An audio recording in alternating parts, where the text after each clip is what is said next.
ናት እሷ? ምንድን ናት? ምንሽ ናት? ሴትዮ እናቷ ነኝ። ስንቴ ነው የምነግርሽ? አንቺ ሴትዮ እኔ ከልጄ ጋር ነው የምነጋገረው። አንቺን አላናገርሽም። እሺ ይገባሻል? በልጅና በእናት መሀል ጣልቃ አትግቢ። የገባሽ የወለድሻት ነው ደግሞ ልጄ የምትያት እኔ ነኝ እናቷ። ሰሚያሽ? አምጬ የወለድኳት እኔ ነኝ እናቷ። ለምን ለዚህ መጣሽ? ብሌን ስማኝ፣ እኔ አንቺ ስትደሰትና ስትስቂ ማየት ነው የምፈልገው። ከትክክለኛ ወላጅ እናትሽ ጋር እንድትገናኝ ነው የጠራሁት ያለሁት። ለውሸትና ህይወትን አደጋ ላይ ይሄን ነገር የማድረገው ጆን ይዘት እሷ ናት ፊት እንደዚህ እንግዲህ ፍቅረች የገዛት ደስታ ምንም አይጠቅም። ባለፈው ምን ያህል ልቤ እንደሰበርከው ብቻ ነው የማውቀው።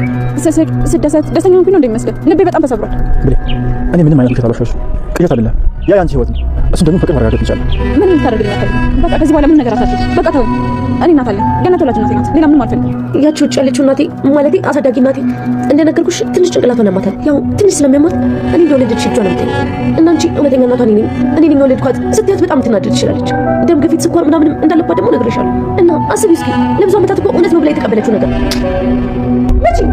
መቼና አንቺ ከመምጣቶች መጣቂና ነው ከተወለድኩ ጀምሮ እንደቀጠቀጥሽኝ ነው። እጅሽ እንዳይደክምሽ መብሻ ነገር ልስጥሽ። የኔ ቤት በንግግርሽ ተጸጽቼ ያረግሽኝን ሁሉ ልረሳልሽ የፈለግሽ እንደሱ እንደማላረግ ጠንቅቀሽ ታውቂያለሽ። ምክንያቱም ደግሞ የኔ እናት ለጸጸት ቢሆን ምንም ይላል ፍሊቅ ምጪ አንድ ቀን በእጅሽ ሞታለሁ። ከዛ በኋላ ትገላገያለሽ። አንድ ቃል ነው ደግሞ አታፍሪም? ምን አፋሌ ቃል ግን ምን አይነት ፍጡር ናት? ሰላም አረብ ሀገር 10 ዓመት ሙሉ ተንከራታ የሰው ፊት ጠብሷት ያገኘችውን ገንዘብ ለማግኘት ብላ የወለደቻትን የ9 ወር ቤቷን ሌላው እንዳለ ሆኖ ከተወለደች በኋላ እንዳለ ሆኖ 9 ወር ሙሉ የተሸከመቻትን አጥብታ ያሳደገቻትን እናቷን እናት እኮ ብትጠቁር ብትከሳም እናት ናት። በጣም በሚያሳዝን ሁኔታ ጭራሽ ለገንዘብ ብላ እናቷን በቢላ ልትወጋት። በጣም አስገራሚ፣ አሳዛኝ፣ ጨካኝ አውሬ ፍጡራት በእውነቱ። እናት ነክ ነገር ደግሞስ እናቷ ከየት ነው የመጣችው? መጀመሪያ ቤተሰብ የሌላት ጎዳና ያደገች ልጅ ናት ተብላ ነበር አይደል? አሁን ከየት ወዴት ነው የቀየሩት? ሰላም ደግሞ በጣም ቃሽ የሚሆነች ሰው ናት። በጣም የምትካበሳጭ ጎዳና ወጥታ ነው ራሷን ሽጣት የምትል ወይ ደግሞ ራሷን መቃብር ነው የምትመስላት።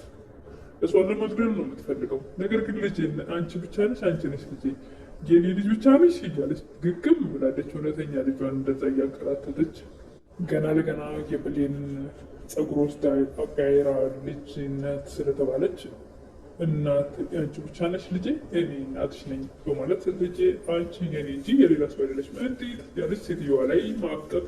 በእርግጥም ሴትዮዋም ቀላል አይደለችም፣ ለሁለቱም አትመለስም። ነገር ግን በሌላ ነገር አልችላት ስትል እንግዲህ ቢላ ይዛ ወጣለች። ቃል በጣም ጨካኝ አውሬ ፍጡር። እንዴት ሰው ልጅ እናቱ ላይ እንደዛ ያደርጋል? ምን አይነት ትምህርት ነው የምታስተምረን? ይህን ነገር ማስተላለፍ ሁላ ነበረባቸው። እናቷ ላይ ቢላ እንዲህ ሴት ልጁና ለዛ ውስጥ ሴት ልጁና እናቷ ላይ ቢላ የምታወጣ በፍጹም ይሄ ምንም ጥቅም የለውም። አስተማሪ አይደለም። እናት ላይ እንዴት ሰው ቢላ ያወጣል? አይደለም ሴት ልጅ ወንድ ልጅ ስ ቢሆን እናቱ በእርግጥም ወንድ ልጅ ከሴት ልጅ የበለጠ እናቱ እንደሚወድ የታወቀ ነው። ጨካኝ አረመኔ ናት በእውነቱ። ደግሞ የሰላም ራሱ ግግም ማለት መቼም ቢሆን እውነቱን የምታውቅ አይመስልም። ሰላም በዚህ ሁኔታ ወይ ደግሞ እንደዛው እንደፈለገችው ገንዘብ ነው ፍላጎቷ። ራሷን ደፍታት ገንዘቧን በእርግጥም በቀላል ገንዘብ ልታገኝ አትችልም። እዚህ ገባ ኃይሉ አለ።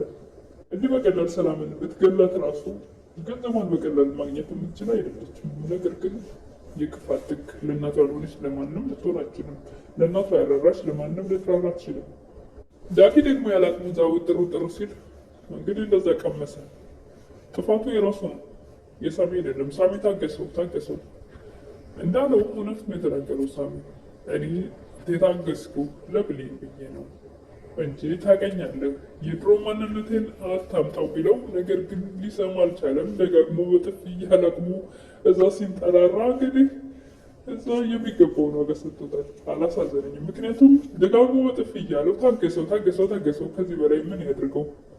አሁኑ ጥር ሲል እንግዲህ እንዳይሞት እንዳይድን አድርጎታል። ሳሚ መጀመሪያ አስጠነቀቀው ደጋግሞ። ወይዘሮ ገነትም እንግዲህ እናንተ ልክ ነበራችሁ፣ እኔ ልክ አልነበርኩም፣ እህትና ወንድም መጋባት አይችሉም እያልኩኝ፣ በእርግጥም እናንተ ልክ ነበራችሁ። ምክንያቱስ የስጋ ዝምድና የላችሁም። ሰው ምን ይለኛል በሚል ደካማ አስተሳሰብ ጎድቻችኋለሁ፣ ልጄንም ጎድቻለሁ። ብቻ ልጄ በሰላም ተመልሶ እናንተን ድል አድርጌ ድሬያችሁ እናንተን በደስታ በፍቅር ስትኖሩ ማየት እፈልጋለሁ ብላ፣ ነገር ግን እዚህ ጋር ዳግም ስብርብር ብሎ ወልቆላታል። እንግዲህ መንገድ ላይ ጎዳና ላይ እናትም ይሄን ጉድ አላወቀች። ብሌንም በደስታዋ ብዛት ለእሱ ይህን ነገር ለመናገር እያሰበች ነበር። ነገር ግን መንገድ ላይ ወርቆ እንደምታገኘው እና እጅግ በጣም እንደምትደነግጥ ነው። ሳሚንም ደግሞ ድጋሚ በጭራሽ ልታየው አትፈልግም። በተለይ ዳግምን እንደዚህ ጎርቶት ከሰማች እሱ መሆኑን ካወቀች በጭራሽ ድጋሚ አይኑን ማየት አትፈልግም። ነገር ግን እሱ ደግሞ ከእኔ ውጭ ለማንም አትሆንም እያለ ነው። በእርግጥም እዚህ ጋር የሳሚ ችግር አይደለም፣ ችግሩ የዳጊ ነው እያለ ሞገድ ብትሮጥር ሲል ነው። ከዚህ በፊት ያውቀዋል ሳሚ ምን አይነት ሰው እንደነበረ። ነገር ግን አሁን ለብሌን ሲል ነበረ ታገሰው በተደጋጋሚ። እናም የጥፋቱ የሱ ነው። አሁን ብሌንም ባትቀየመው ጥሩ ነው ብዬ አስባለሁ። ምክንያቱም ሁሉም እንግዲህ ለእሷ ብለው ነው። ሰላምም እንግዲህ በዛ በቂቤ ቃሏ አሳምናታለች።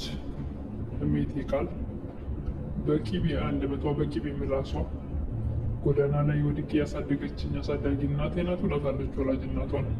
በዚህ ሰዓት ወደ ውስጥ እንግባ ስትላት ተከትላ ብትገባ ጥሩ ነበር ወላጅ እናቷ። ነገር ግን በር ላይ ቁማ አውርተው ከጨረሱ በኋላ ነው ከሳመነቻት በኋላ ነው የገባችው። ሰላምም እውነት መስሏታል። እንግዲህ የቃልን አንደበት ከአንደበቷ የሚወጣው ነገር አሳማኝ የሆነ ስለሆነ ሰላም ትክክለኛ ልጇን የመሰለቻት ማንንም አትሰማም፣ መቼም አትሰማትም።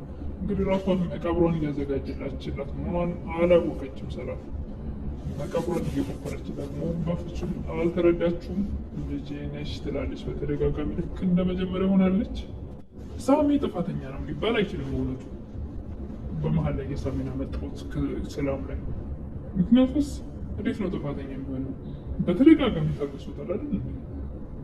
እኔ ሳሚ ላይ በፍጹም ስህተት የለበትም። ታገሰው እየተጠራራ በጥፊ ሲደረግሞ እንግዲህ ለብሌን ሲል ጸጥ አሉ። ታየው አሉ። ታውቀኛለህ ማንነቴን አሉ። ማንነቴን አታምጣው አሉ። እንግዲህ አልሰማም አለ እና ለማንኛውም ግን ለወይዘሮ ገነት ደግሞ ትልቅ ከባድ ለገነትም ሆነ ለብሌን በጣም ትልቅ ሀዘን የሚሆንባቸው ጎዳና ላይ ለረጅም ሰዓት እንግዲህ ምንም ቀስቀስም አላለም ዳጊ። እዛው ላይ እንደቋቁሶት እንደሄደ ነው እንግዲህ እዛው ላይ እንደተዘረሩ ነው። የእህቱንና የእህቱን ልጅ ህይወት ያበላሸው በኃይሉ ደግሞ የለም። በዚህ በሁለቱ ክፍል ራሱ ጠፍቷል። የእህቱን ህይወት አበላሽቶ ከቃሌ አሰሱ ነው። ነገር ግን ቃል እዚህ ጋር ተጠቃሚ ትሆናለች። አሁን ሰላም ብትጎዳ የሆነ ነገር ብታደርጋት አትሆንም። በኃይሉ እያለ ቃል ብቻዋን እዛ ጋር የሰላምን ንብረት ታገኛለች ማለት በፍጹም የማይሆን ነገር ነው። እንደውም እሷ ደፍታት ነው የሚሄደው እንጂ በቀላሉ ገና ለገና የውሸትና የልጅ ነኝ ትክክለኛ ልጇ የሰላም በማለት በኃይሉም ሸውዳ የሰላምን ንብረት ትወርሳለች ማለት አይደለም። ሰላምን እንኳን አንድ ነገር ብታደርጋት በእርግጠኝነት ጊዜዋን፣ ቀኗን፣ ሰዓቷን፣ ደቂቃዋን የምጠብቀው እንጂ ሰላምን ለመግደል በፍጹም ወደኋላ አትልም። ገንዘብና ገንዘብ ብቻ ነው የምትፈልገው። እንደ 9 ወር ቤት ያልሆነች ለማለት ነው።